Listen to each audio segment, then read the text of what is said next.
phase of mindfulness, and the next part of mindfulness. It's always worth just going back to that metaphor we started with, which is that, we have these two great currents in our life.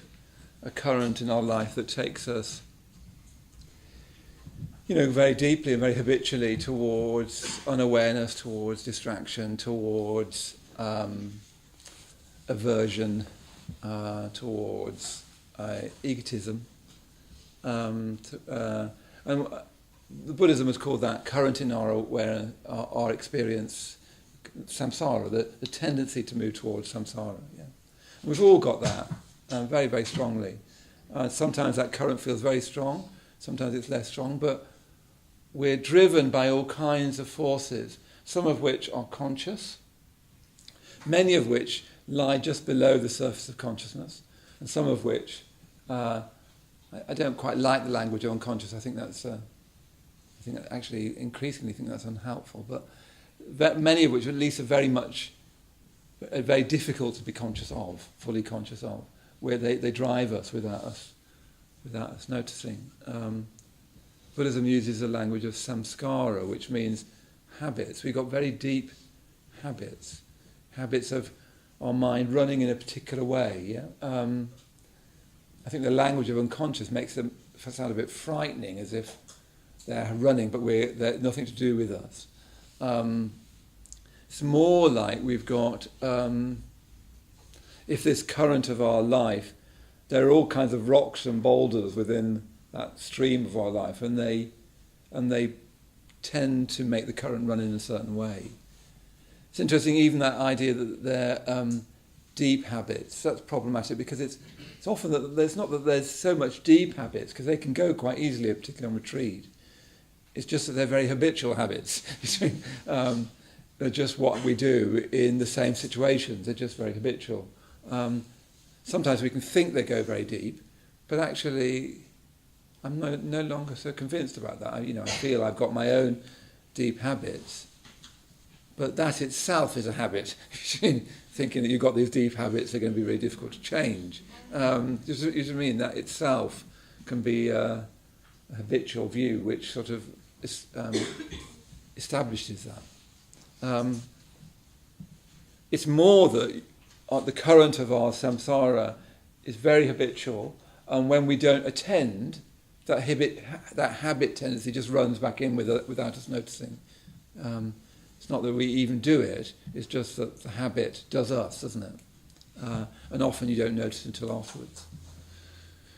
But then we have got this other current, which is towards value, meaning, love, generosity, just awareness of things. Awareness is probably the simplest way of speaking about it. Somebody in the group I was listening in on was just saying how miraculous the walking meditations have been for them. Just seeing beauty, And that's all there as well. There is seeing beauty as well. There is seeing wonderful things as well. And what we're trying to do is move from one current to another. Yeah? Move from a current which is a current of we call samsara, which is towards unawareness, towards aversion, towards greed, and so on. And we're trying to move our whole being across to a current which is towards awareness, towards loving kindness, towards generosity, towards wisdom, towards doing what's in our genuinely best interests, is one way I've been putting it in the book, and which we'll be exploring next week. So that's our great task, and I think actually whether we like it or not, that is our great task. Frankly, today I don't like it, because I can feel sort of inner turbulence in myself, and I'd rather just run with my, I'd rather be watching YouTube sort of thing. I'd rather just run with my negative habits at the moment. I'm a bit tired, it's been a long week, so forth. To me, sometimes you really do you really wish that you weren't faced with these two currents, don't you? You just think, oh, just relax, just go with it, and then, in the old days that was, the current would take me straight to a pub. There's a lovely moment in Don Quixote where he's riding on the pony, and he decides he wants to be, Don Quixote wants to be completely free, and he decides, he gets to a turning in the road, and he decides, I just want to let the pony decide. I don't want to make any decision, I just want to be completely free. And the pony goes back to the barn. And of course, I thought it was so accurate. The pony's got no worry about freedom. It's just like, food sounds good, And we're like that. You can sit at that crossroad. Do I want to go the positive way or the negative way? And part of you just wants to just trot back to the barn, put your head in a big bale of straw, That's what we're all like. It's not a bad thing. Religion has very often pejoritized that and frightened it as if we've got some terrible bad thing about us that we're driven. It's not like that. It's just that we're daft. There's nothing more kind of scary than that. We're just like that pony. Just think the barn. Or they can be hay. That's all it is. It's nothing terribly frightening. But quite difficult to change, isn't it? Quite difficult to change.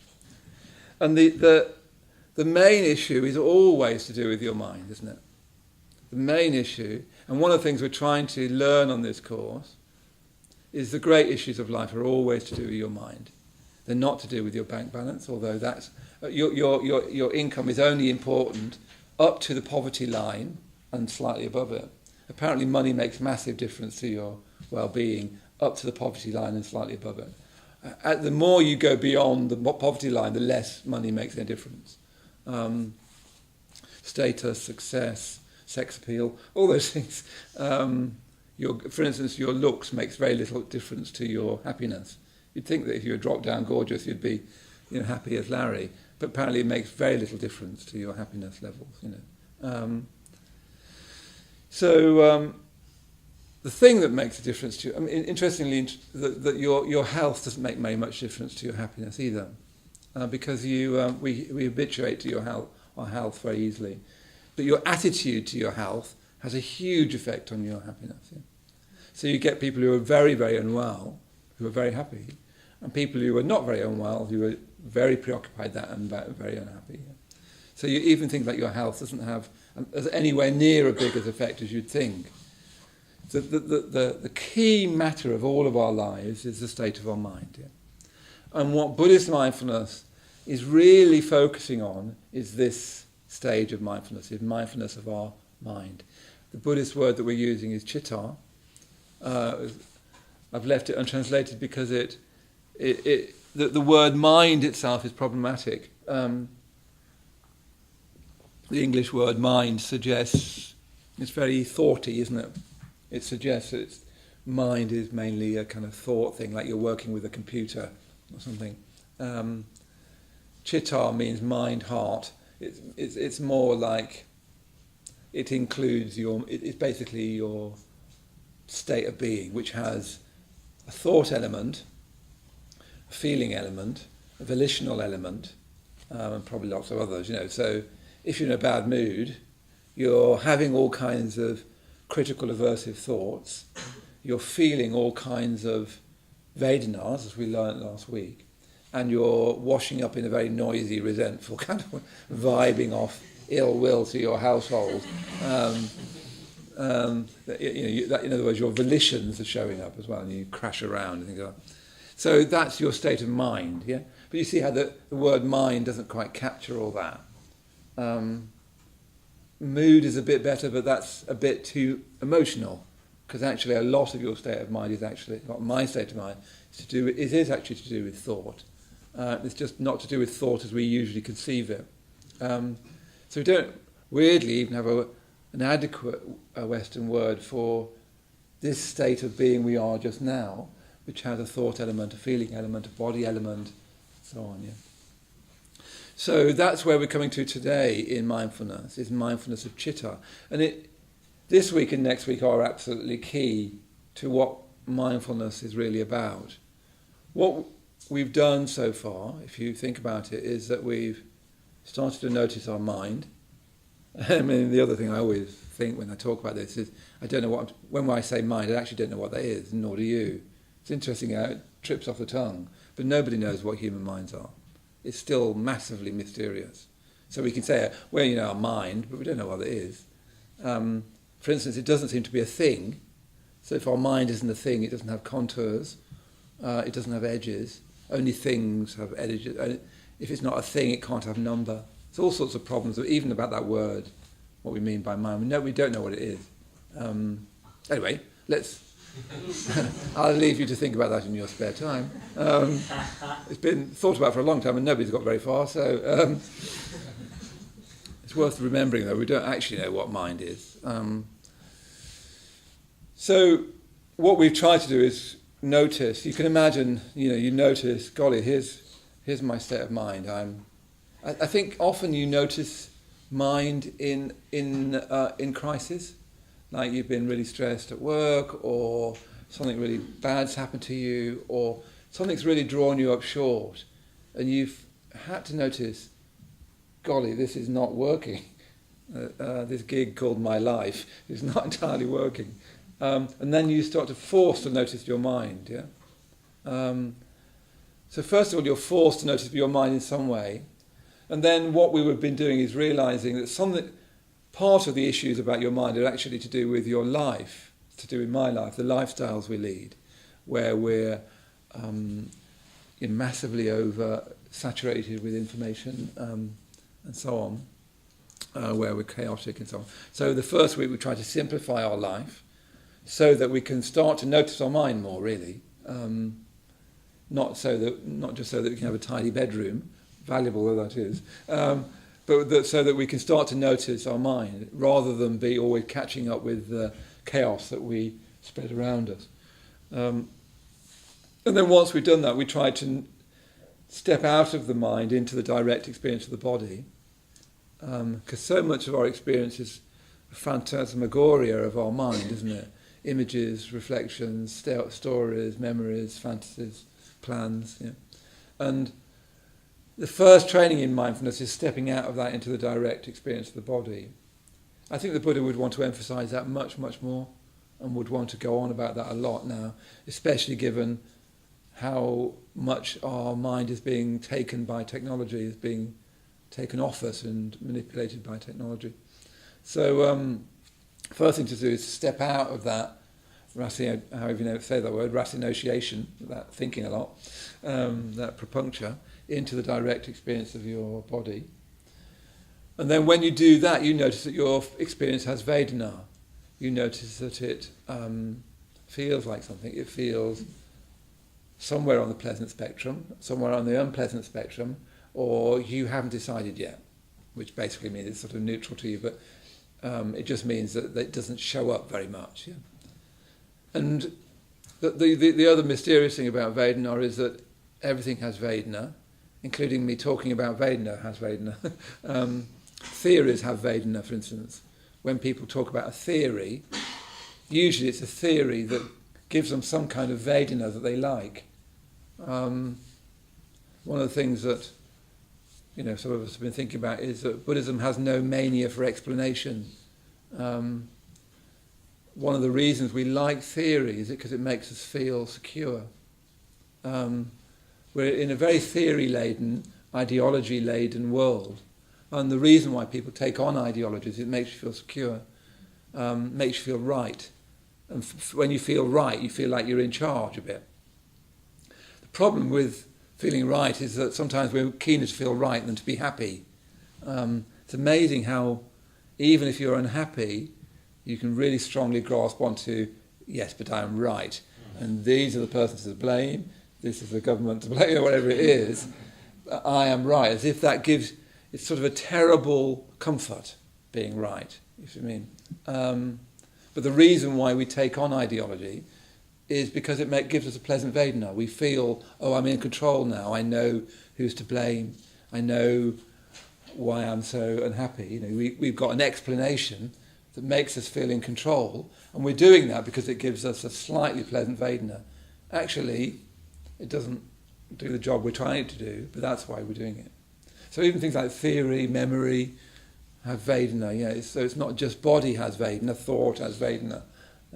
Everything has Vedanas. Everything perceivable has got a Vedana. You might not be able to feel the Vedana because it might be too subtle, but it does have Vedana.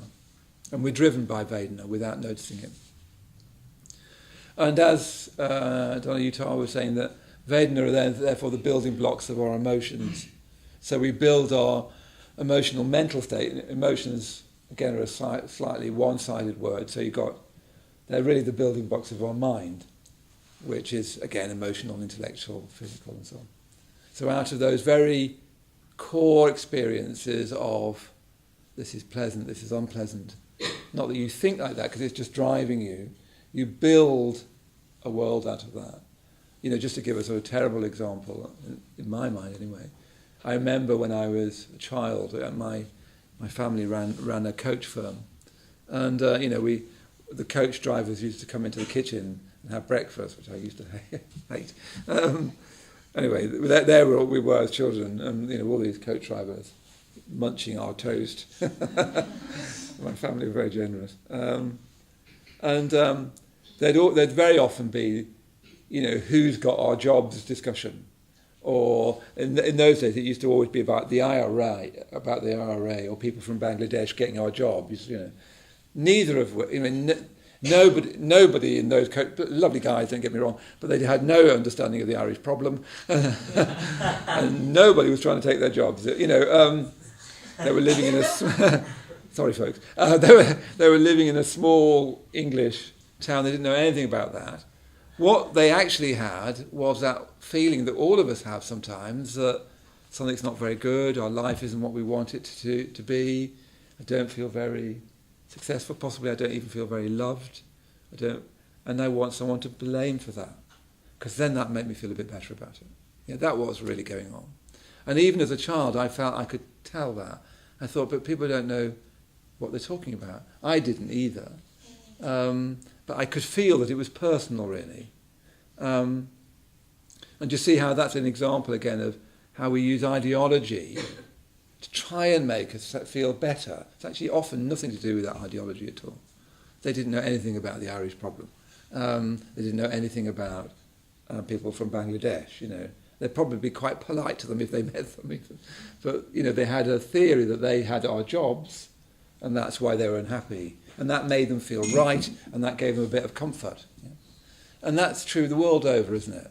One group thinks the reason why I'm uncomfortable is because of another group.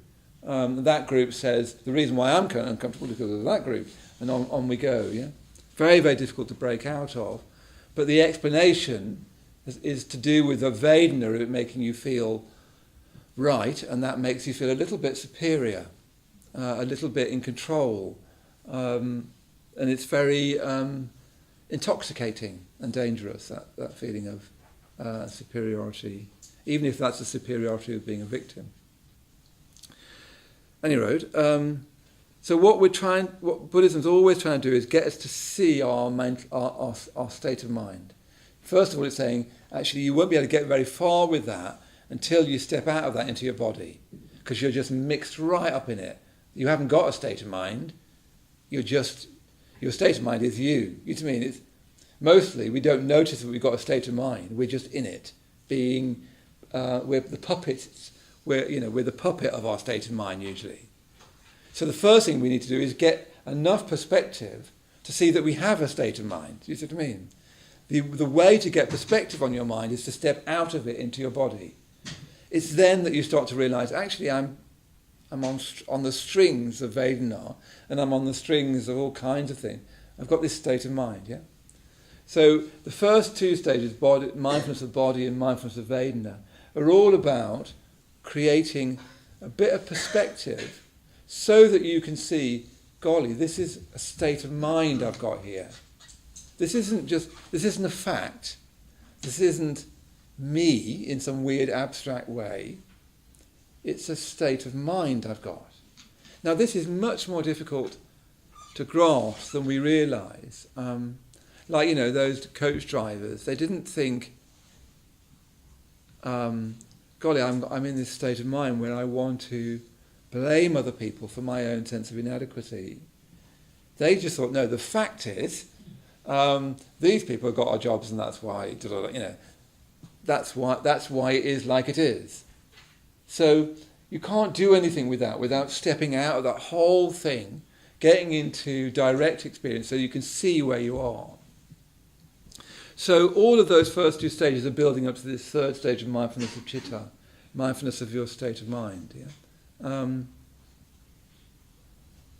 So, to talk more personally, more in a way more psychologically, because often it's not mixed up with politics, although very often it is, or ideology.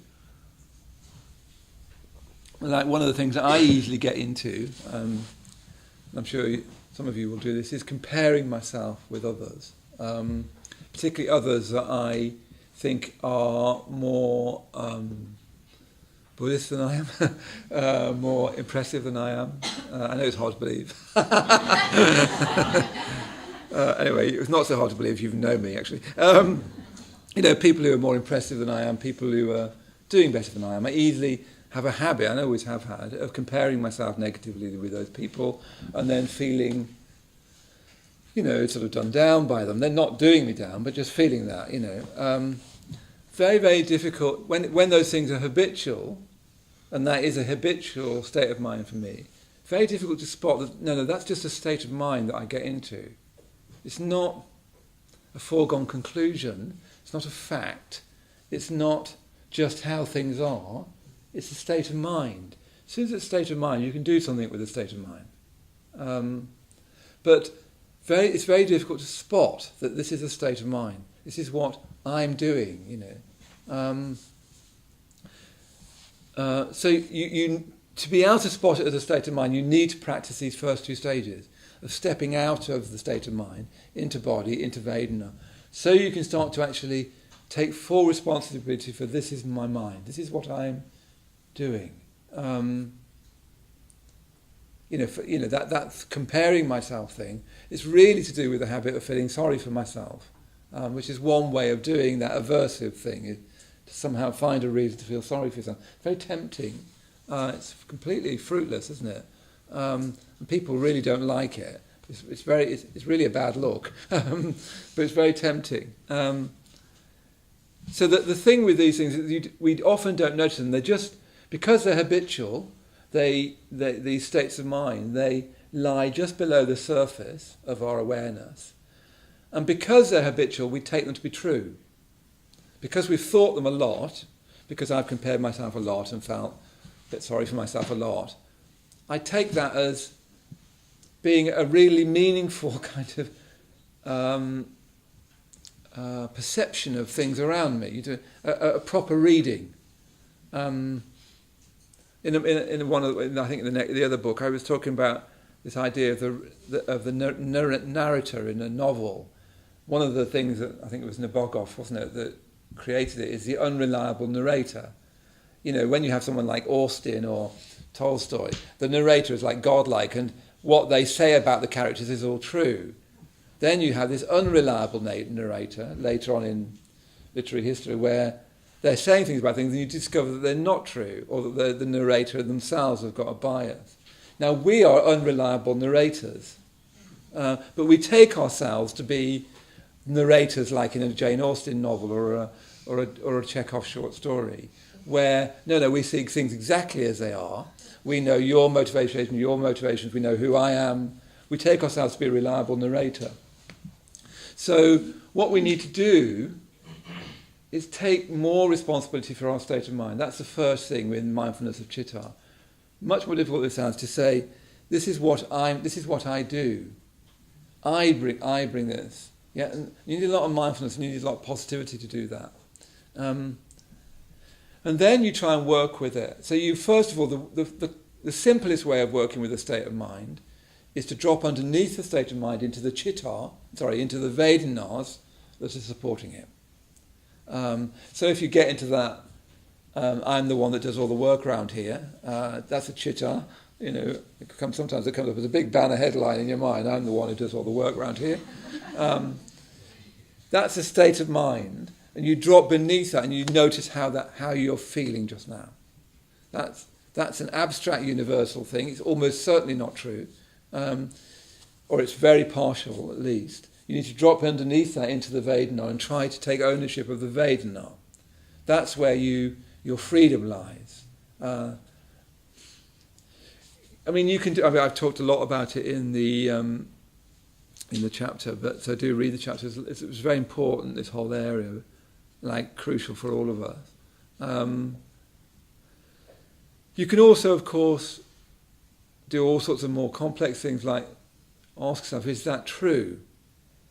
The problem with that is that true can be funneled through the state of mind as well, and you think, before you know it, your attempt to get out of that state of mind creates a state of mind, doesn't it? I mean, this is a classic instance, if you've got a depressive mode easily, is that your desire to get out of a depressive state of mind causes a depressive state of mind. Yeah?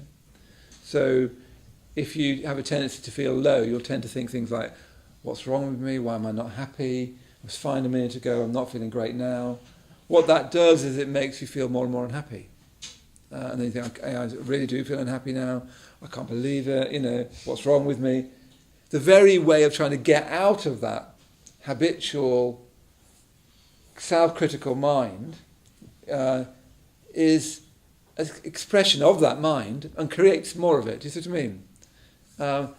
And you can get into this cycle, can't you, where stepping out of it becomes actually another expression of it, which creates it, which means you can get around it.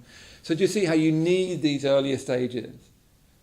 You can't think your way out of a state of mind. Usually what you do is you create more of it. So if you think, no, why am I unhappy? Why am I angry with so-and-so? It's for this reason. Actually, no, it's for that reason. Actually, no, I come to think of it, and actually I'm angry with, it's just, if you're not careful, your attempt to try and think about your anger creates more anger, and then it spreads to more people. And that just means that you're not mindful enough to work with that stage yet. If you find that you're working with your mind is creating more of that mind, it just says that you're not mindful enough at the moment. You can't work with it. So you need to go back to mindfulness of Vedana, and you need to go back to mindfulness of body.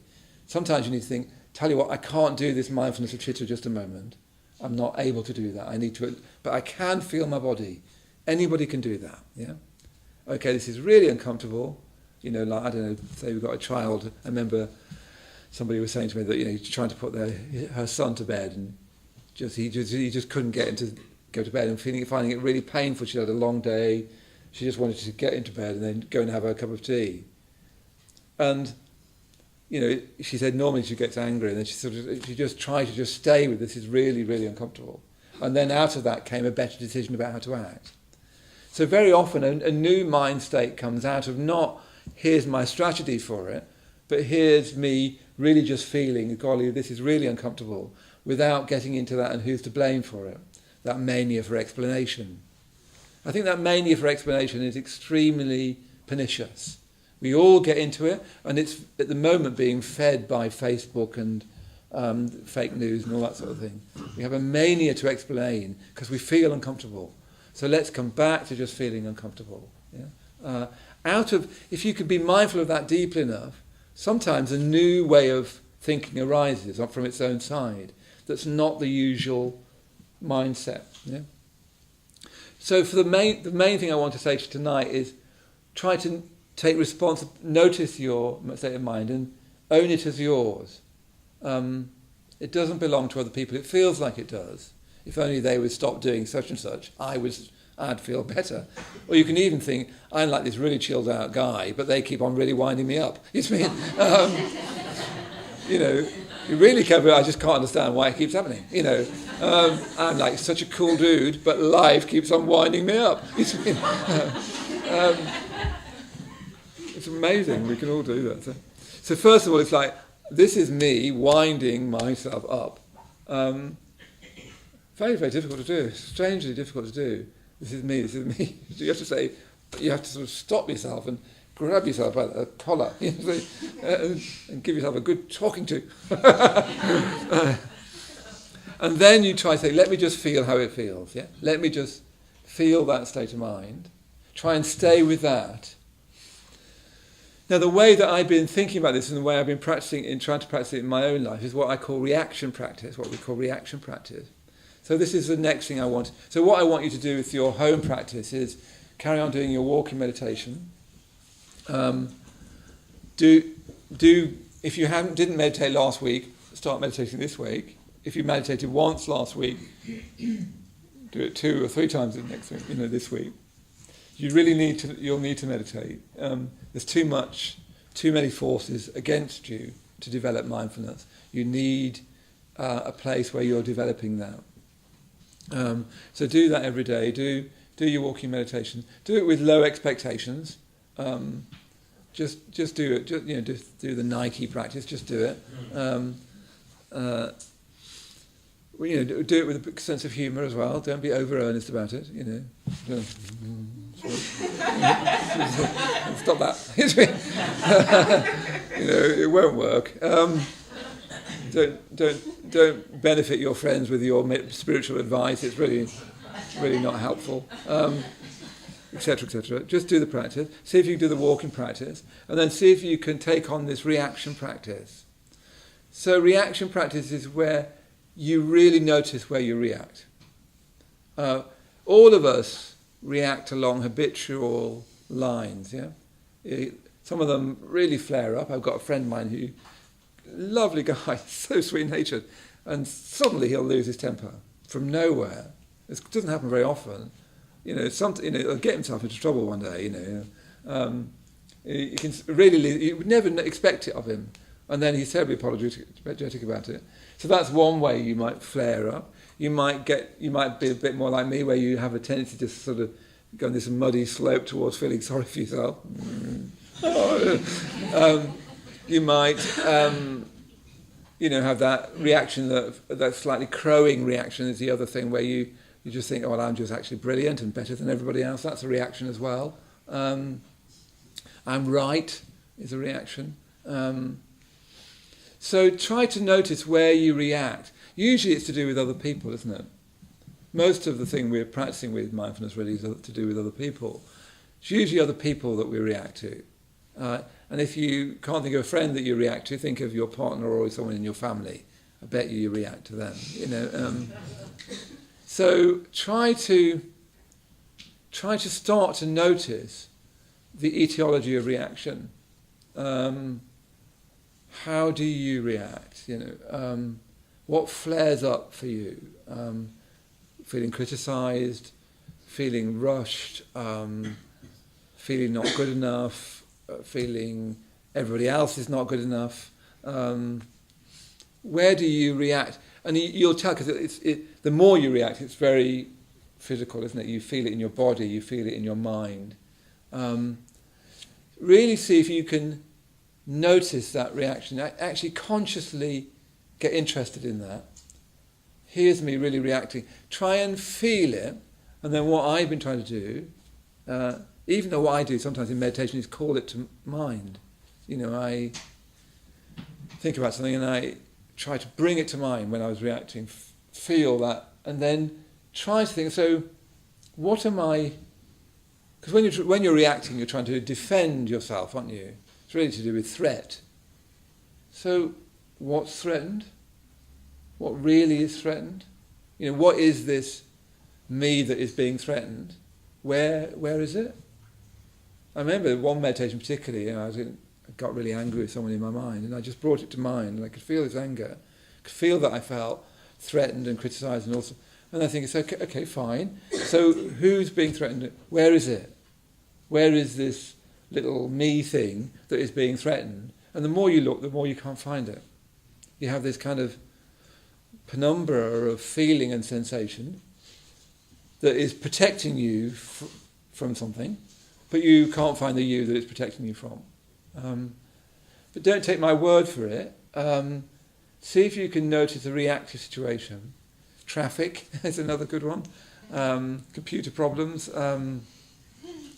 Whatever. One of those emails that should flash up with a skull and crossbones on it. Really try to tune into that reaction. We all react. And you'll know, if you do that, you'll think, golly, I definitely need this mindfulness practice thing. Because when you start to get close to those reactions and more honest with yourself about those reactions, you can really see how deep they go.